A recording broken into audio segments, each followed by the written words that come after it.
Acton In Focus is brought to you by Gallant Insurance Agency.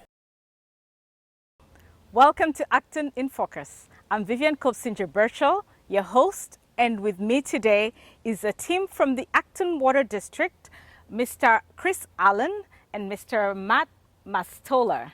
I hope I've said that right. You did great. Welcome to Acton In Focus. Thank you. 95% of Acton residents get their drinking water from the Acton Water District, according to the information, the data on the Acton Water District website. I beg your pardon. So there's been a lot of buzz about the quality of the water in our town. Yes. Could you give us an overview of the state of our drinking water in the town? Yes, I can. The state of the drinking water is kind of in flux, really. There's been regulations over the years. Obviously, the district's been in existence since 1912. Very simple regulations early on to very complex regulations in the current day. We sort of have to react to that. We're bound by our primacy agency, the Massachusetts Department of Environmental Protection, to comply with whatever regulations are currently in place. Over the last decade, we've done a significant amount of work to address mostly aesthetic constituents in the water, specifically iron and manganese. In 2009, we commissioned our first full-scale filtration plant in North Acton, right off of 27, up by the Carlisle-Westford line, which filters about 10% of our total supply. 2015, we built another facility again to address the iron and manganese in the groundwater. Just, I guess, to backtrack a little bit, iron and manganese are pretty common in New England groundwaters. Naturally existing minerals in geological formations surrounding wells. Our wells here in Acton are all shallow wells, what you call overburden or sand and gravel. So they are susceptible to surface water infiltration. They're also susceptible to things coming and percolating into the ground. So it's a direct conduit to these shallow wells. Iron and manganese, as I said, are naturally occurring elements. They do cause aesthetic issues. The regulations are what's called secondary, so the health concerns are relatively minimal. It's more an aesthetic concern, so discoloration, brown, yellow, black, orange, as people in Acton can certainly attest to over the years, anyone that's been here for any length of time. These filtration plants that we've constructed, as I said, the one in 2009 in North Acton, 2015 in South Acton, right off of High Street across from Acton Ford. That's actually 45% of our source of supply. And then we're here at a site where that is currently under construction. We're calling it Central Acton Water Treatment Plant, which when constructed and finished construction and commissioned will filter 85% of our source of supply will be filtered. And again, this facility is to address aesthetic concerns, iron and manganese specifically. We started this process here in 2015, so basically on the heels of commissioning South Acton, we started right into the next project in Central Acton. So it just gives you an idea what the length of time to get a project like this from start to finish. It typically is about 5 to 6 year program. During the course of time, we had to address emerging regulations, emerging contaminants. Specifically here in Acton, 1,4-dioxane was addressed during the course of time. We've been tracking that since 2006, and that currently has no regulation. It has a health advisory level of 0.3 parts per billion, or it's a very minute contamination or concentration.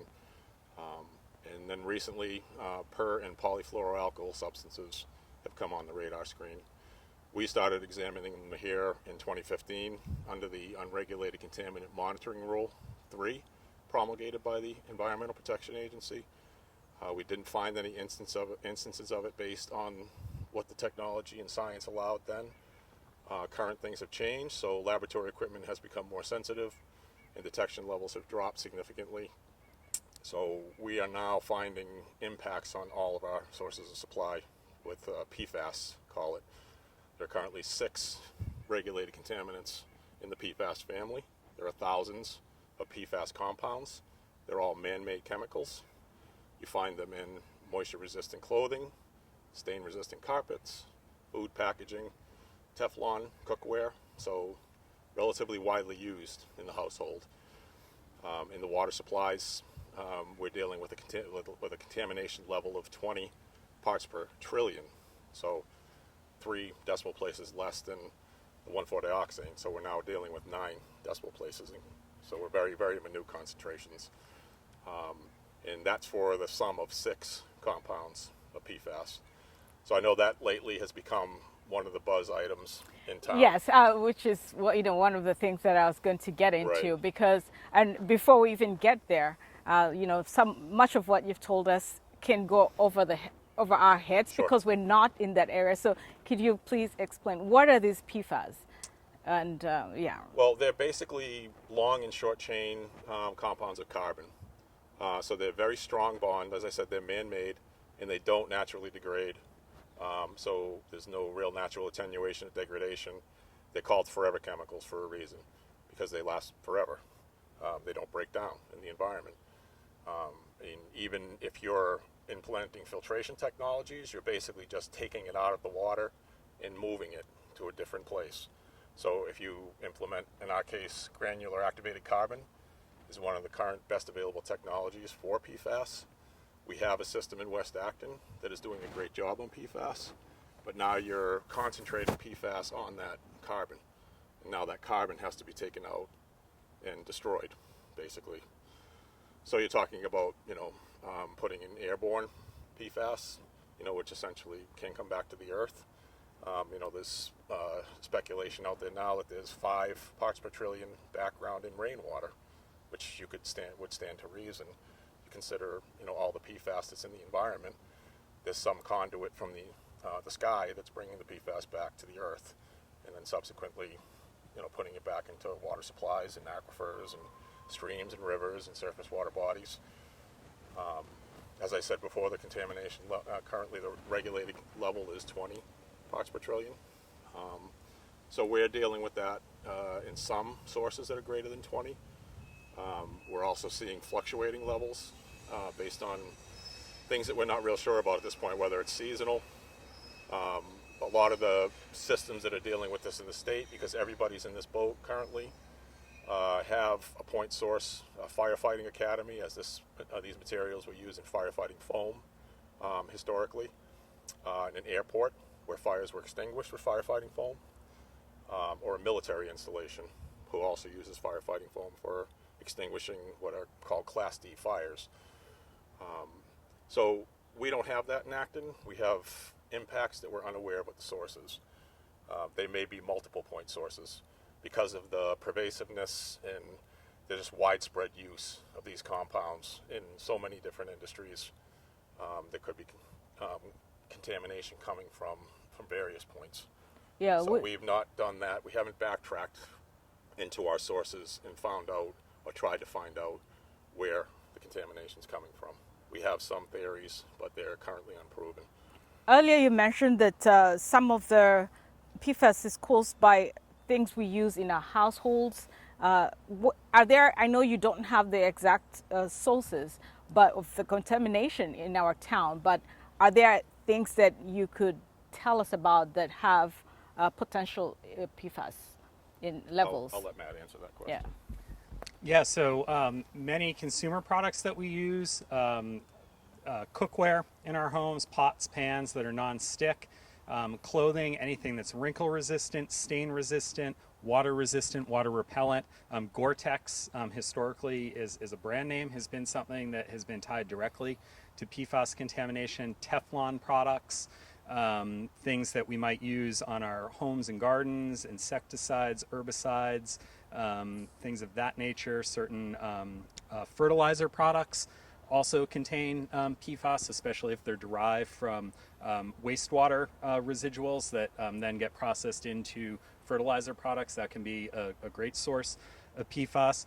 Other things in our home are carpets, flame retardant bedding and furniture can be sources. So unfortunately, these products are pervasive in our everyday lives. PFAS chemicals generally were thought to be, one of, modern days, great achievements. But now we're starting to understand that they don't go away and they may have potential health health impacts. That is extremely scary. And the reason is, first of all, as a community, we're anxious, maybe sometimes borderline angry that we have contaminants in our drinking water, but then we don't know that we may be causing some of that. And so to just realize that we have products in our households that could be contributing to these PFAS levels. What advice would you have for homeowners or for families and residents? What should we look out for when we're buying, household items and managing our homes? Certainly. So, some companies are beginning to be more savvy about their marketing and saying that things are PFC free, but that term doesn't have a definitive definition.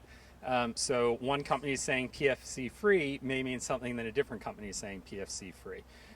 So, you do need to be careful. Again, in Massachusetts, we're talking about 6 out of, possibly 9,000 or more of these compounds that we're concerned about. And the reason we're looking at 6 is because those 6 compounds currently have enough health studies to give the state of Massachusetts reason to follow regulation. One important thing to note, the drinking water regulation here in Massachusetts was developed with the knowledge that we are being exposed to these compounds through other means, so through our food, through our clothing, through the air. And one of the reasons it's set so low at 20 parts per trillion is because they're acknowledging that you're getting other exposures. And one important thing to know, that 20 parts per trillion is really designed to be protective for the most vulnerable people in our populations. So pregnant women, nursing mothers, infants, and people with a compromised immune system. And a lot of the concern, the health concern around PFAS is looking at higher exposure points than even the drinking water standard here in Massachusetts. Right. And, people are concerned that this happened last year. The levels were high, and again, it's happening this year. And I'm wondering, why is it reoccurring? What is stopping the Acton Water District from fixing this problem? And in addition to that, are there other towns that you know of that have managed to control PFAS levels? Sure. So I'll start with, these chemicals have been here. They've been in use for decades, and we only started looking for them at very low concentrations last year. So these compounds, unfortunately, have been in our water supply, and we're just becoming aware of them in 2020. Relative to what have we done, we actually have taken actions to reduce the concentration of PFAS in the water supply. We've altered the way that we operate our system. We've shut off certain sources of supply. And we've also been looking at reactivating wells that have low concentrations of PFAS in order to provide drinking water that's below the drinking water standard. Certainly right now, the majority of our water being served to customers is actually below the standard. We have one treatment plant that's non-detect. We have 2 that are at 15 and 16 parts per trillion, respectively, and we're awaiting lab results from North Acton, which is the site that caused us to send out our public notice at the end of May. Oh, can you define or describe what you mean by North Acton? What region is that? So, as Chris mentioned earlier in the interview, we have 4 treatment facilities that we operate in Acton.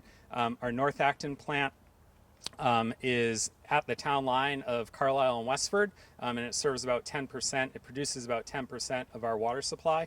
And that site did have slightly elevated concentrations of PFAS in the first quarter of 2021, which is the new regulatory cycle for PFAS in Massachusetts. And how many households are affected by this contamination in West Acton? Do you know? Well, the system is interconnected, 135 miles of various size pipes, various age, various materials. The treatment plants are situated in areas, obviously, where there are aquifers that yield water. This facility that we're at today is right off of Main Street, right basically in Acton Center, right near Town Hall. And the other facilities are essentially on the geographic extents of Acton. So there's a West Acton facility where the granular activated carbon is. That's out in the Boxborough line. The South Acton facility is on the Sudbury, Maynard, Concord line down off High Street, and then the North Acton facility is at the extreme north portion of the town at the Carlisle-Westford line. But that's just, I guess that's basically where the aquifers were determined to be yielding, where there's water that actually can be drawn from the ground and sustainably supply a decent capacity to satisfy the potable needs for the town. Yeah, which reminds me, one of the reactions to the announcement that there were PFAS levels that were concerning was the rush to buy drinking water from the store, right. Bottled water. And I remember reaching out to Chris and asking, hey, is this something I should be doing? But I want, for the interest of everyone in the community, is it worth rushing to the stores to buy drinking water until we get a new announcement that the water is safe to drink? Bottled water is a completely different animal. Bottled water companies aren't required to sample for PFAS. Some have done it voluntarily. Bottled water is regulated by the Food and Drug Administration, not by the Environmental Protection Agency. So there's a lot less regulations on bottled water than there is on drinking water supplied by a public water supply. So I would advise people that want to go out and buy bottled water that they check our website, ActonWater.com. We have a link there that will take you to some place where you can see who has tested for PFAS and what their levels are and if they're safe. As I said, they're not required to sample for it. I would say the majority of bottled water suppliers haven't sampled for it. You mentioned the EPA, and my next question is, what are some environmental factors that affect the quality of our water? Well, specifically, as I spoke about earlier, the minerals that impact our supply, and from an aesthetic perspective, the iron and manganese specifically. There are other constituents in the ground. One would be organic color, which is impacts from the decay of natural organic matter on the surface. People in West Acton may see that around this time of year. So there's a bit of a yellow tint that may be in the water in the West Acton quadrant specifically. Because at this time of year, just to allude to the capacity and demand management, we pump a lot of water, and around this time of year, as we sit here on this hot day, outdoor water use is about doubles our capacity during the summer. Currently have relatively restricted program in place. For instance, lawn irrigation specifically is curtailed to 1 day a week based on where you reside. I was actually going to ask about that. Okay. Because I don't mean to jump ahead. No, that's okay. Steal the thunder. That's okay. Go ahead and just talk about that. We rely heavily on people complying with those regulations to allow us to manage our demand because we are a dual purpose system. We do provide fire protection throughout the district as well. So those fire hydrants you see around town are connected to the same pipes that supply drinking water. So in order to maintain adequate fire protection, pressure, etc., we have to maintain specific levels in our storage tanks. And as people draw water more and more, and we're not replenishing the storage in those tanks levels are dropping, and that reduces the pressure available in the system. So it impacts firefighting capabilities. So what I'm hearing is there's a lot that is going on when it comes to the water quality in our town. There are environmental factors, Yes. there are habit factors, or what do you call them? Human activities. Yes. So what advice would you have for residents to, how can they contribute to keeping our water quality good and safe?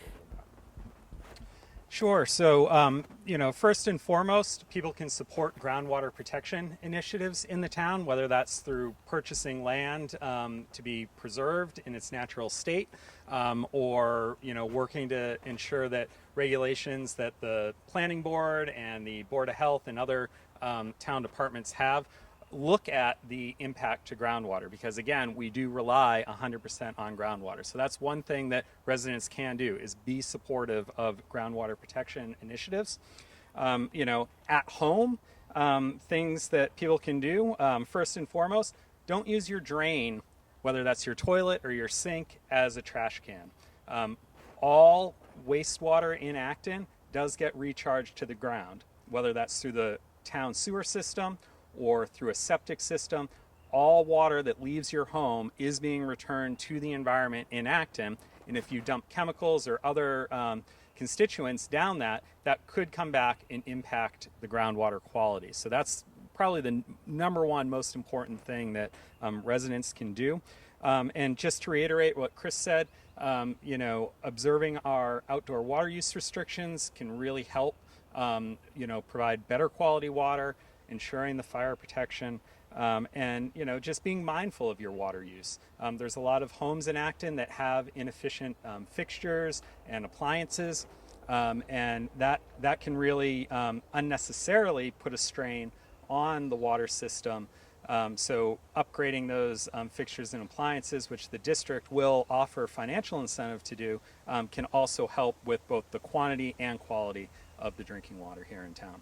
And I'm curious, are there some regional efforts to deal with PFAS? Because I mean, I know that you're focusing on Acton, your Acton Water District, but I'm wondering if there are certain collaborations with other towns who might be dealing with the same issue. Sure. So certainly, PFAS is not unique to Acton. At this point in time, every community touching Acton has identified some level of PFAS in either their public water system or their private wells, in the case of towns like Boxborough, Stowe, and Carlisle. There is some informal information sharing going on.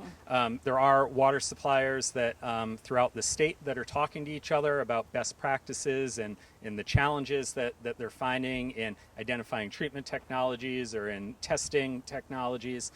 So there is some informal work going on, and certainly that will continue going forward. A couple of years ago, the town of Littleton identified elevated PFAS in their source of supply, and they reached out to us to see if we could assist them by providing excess water to their system, which unfortunately we weren't in a position to do that, but that's an example of the type of regional collaboration that does occur.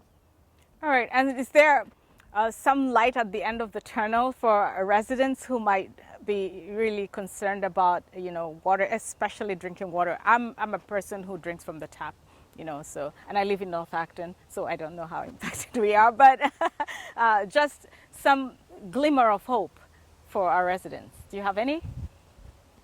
Oh, absolutely. As Matt alluded to, current steps that we're taking is relatively low-hanging fruit. We reactivated a well that was replaced in 2000. It was relegated to an emergency source, and we've currently brought that back into an active status. Concentrations of PFAS in that well were manageable below 20 parts per trillion, and that helped basically reduce the impact from one of the wells that supplies the South Acton water treatment plant down in South Acton that has a higher concentration than 20. So in this case, blending has proven to be effective technology at manning concentration. So, and we are recently at our annual meeting on May 5th, the district voted to appropriate $1 million to activate the Assabet 3 well. Testing has proven that well has about 3 parts per trillion in it, so significantly lower than the 20 that we are regulated by at this point. So that well should be coming online here probably within the next 6 to 8 months, and that will also supply the South Acton water treatment plant, which is our highest yielding source. We've also done pilot testing of filtration technologies at the North Acton facility, where we've seen the highest concentrations of PFAS. That pilot was done between October of 2020 to January of 2021. The pilot study report, the engineered report, has been submitted to us. We are reviewing that, and that will be submitted to state regulators for their approval. That system is a projected price tag of $5.5 million for one site in Acton. So if you take that economy of scale and just multiply that times 4, you're talking about $20 million to deal with one contaminant. Ooh. So it's a process. I mean, the state regulation really is kind of a little bit out ahead of, I would consider, federal or state funding. Massachusetts is one of the states in the country that currently regulates PFAS. Federally, it is not regulated. So the EPA has a health advisory level for 2 compounds of 70 parts per trillion. Currently no maximum contaminant level, or MCL, which would make it a regulated contaminant. So the feds are certainly behind, I guess, based on whatever science they're basing their input on, states that are currently regulating compounds of PFAS. 6 of which are regulated in Massachusetts. It's at 20 parts per trillion. There are other states that have lower values that are maybe not addressing 6 compounds and maybe addressing less compounds. Well, this is a lot of, first of all, thank you for giving us all this information, because there is a lot of assumptions out there. But before I let you go, one question, black and white. Should we be drinking water straight from the tap in Acton? Yes. My contention is that the tap water is safe. Again, as Matt alluded to, people of sensitive populations, pregnant women, nursing mothers, infants, and immunocompromised individuals may consider using alternative source of water. But if you're going to use bottled water, make sure that you're checking it out and that it is PFAS free. So that's one thing that I advise people to do if they decide they want to use an alternate source. Then I would make sure that you're protecting yourself from that perspective. And I also want to speak quickly to home filtration systems. Thank you. Check with manufacturers. There are some systems that work effectively on some compounds, not all. That technology is lagging a bit as well. And also, if you're looking at like reverse osmosis, a very fine membrane filtration, there are regulations that has a discharge, that has a byproduct that needs to be processed somewhere. And currently, discharging that to your septic system is not advisable, nor is it allowed. So that's something to consider when you're dealing with a home filtration system. But you're also thinking about, you're filtering PFAS out, you're concentrating it.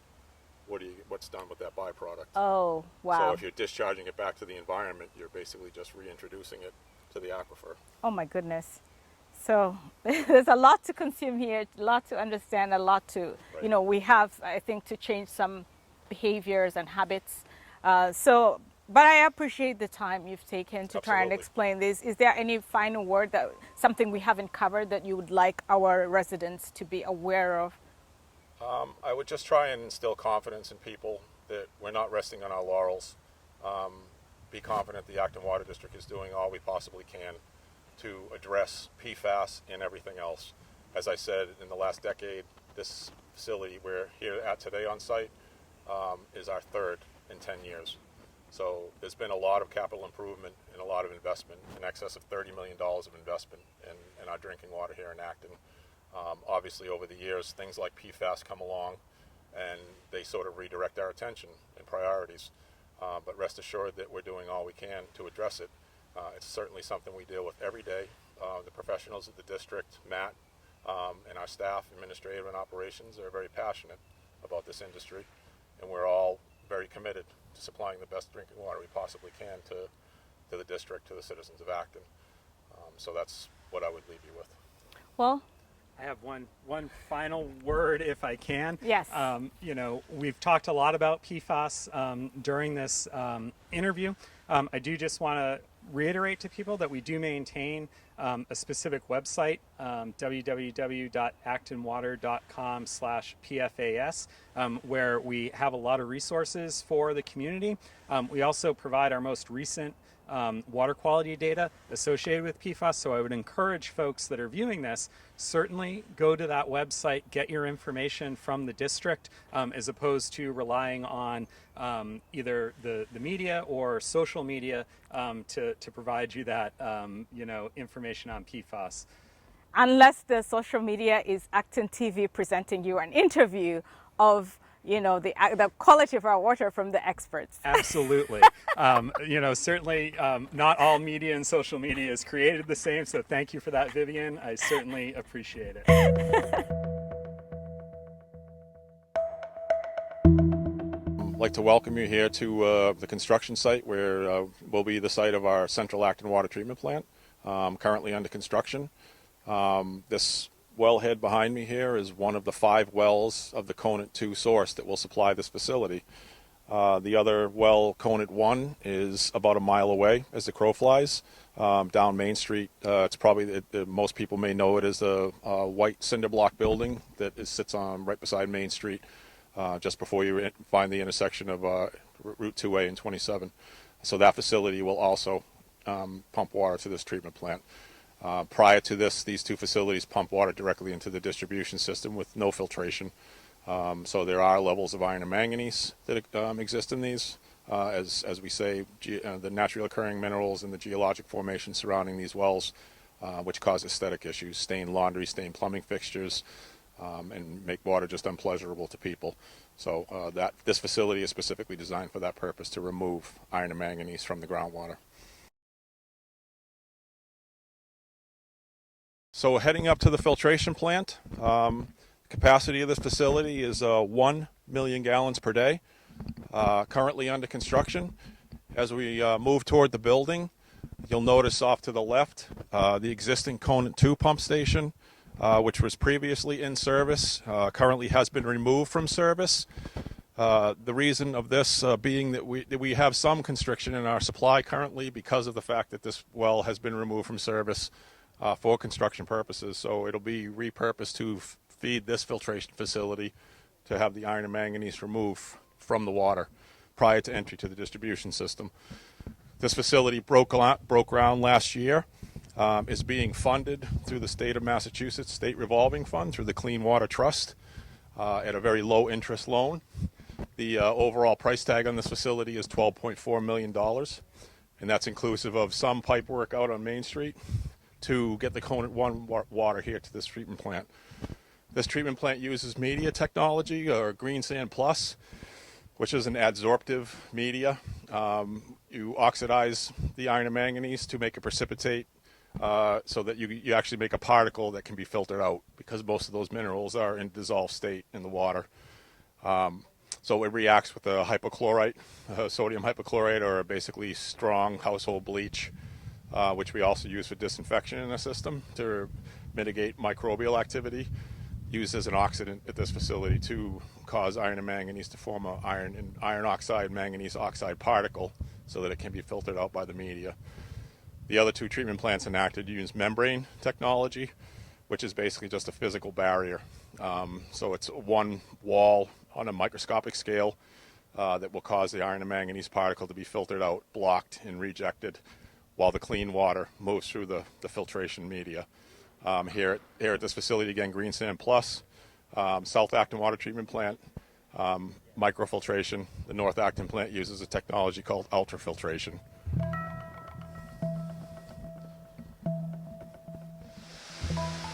So this is, as I said, the plant is under construction currently. The contractor is Waterline Industries out of Seabrook, New Hampshire. This project was publicly bid last year, and Waterline was awarded that bid in June of last year. Broke ground in July.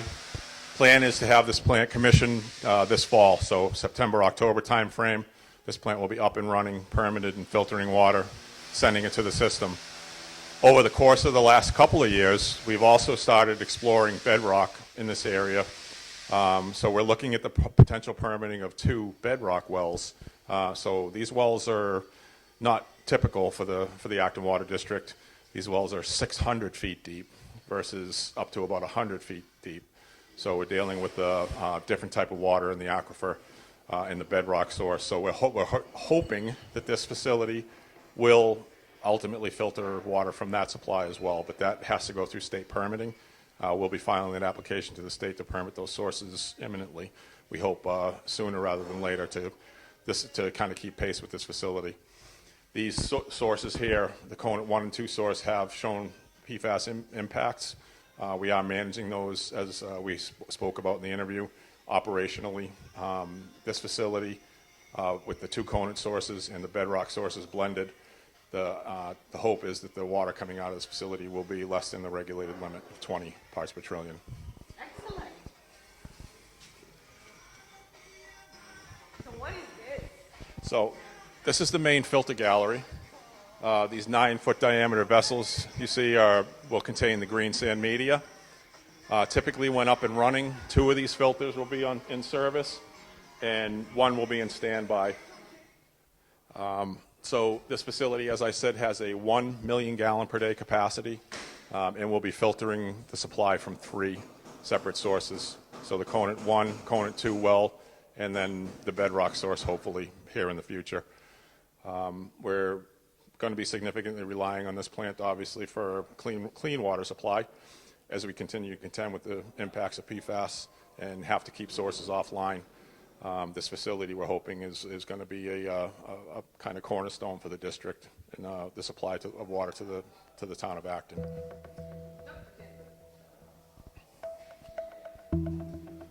So this plant will have one operator. There's a high level of automation, instrumentation, and automatic controls. It is monitored through our main supervisory and control and data acquisition process, which is SCADA by acronym. So all of this information is passed back to our main office over out on Mass Ave at the Boxborough line. And along with all of our other facilities, there is automatic controls, alarming during off hours, as we have an operator on standby. So 24/7, 365, there is a water district operator that responds to alarms and emergencies. And the alarms generated from this facility and others are automated and do deploy automatically. And for the operator response, the operator can respond remotely using a laptop computer and wireless broadband.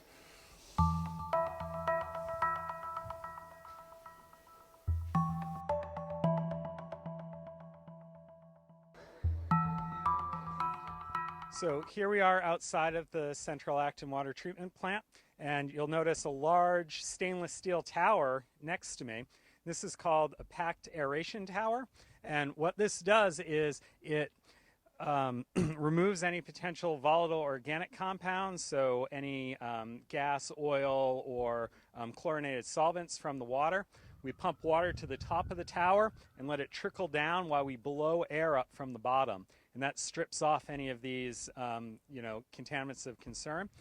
Additionally, it does increase the pH of the water. So water here coming out of the ground in Acton is naturally acidic. And in order to prevent that from corroding pipes and fixtures in the home, we want the water to be neutral. So this aeration tower will also provide pH adjustment to help with that.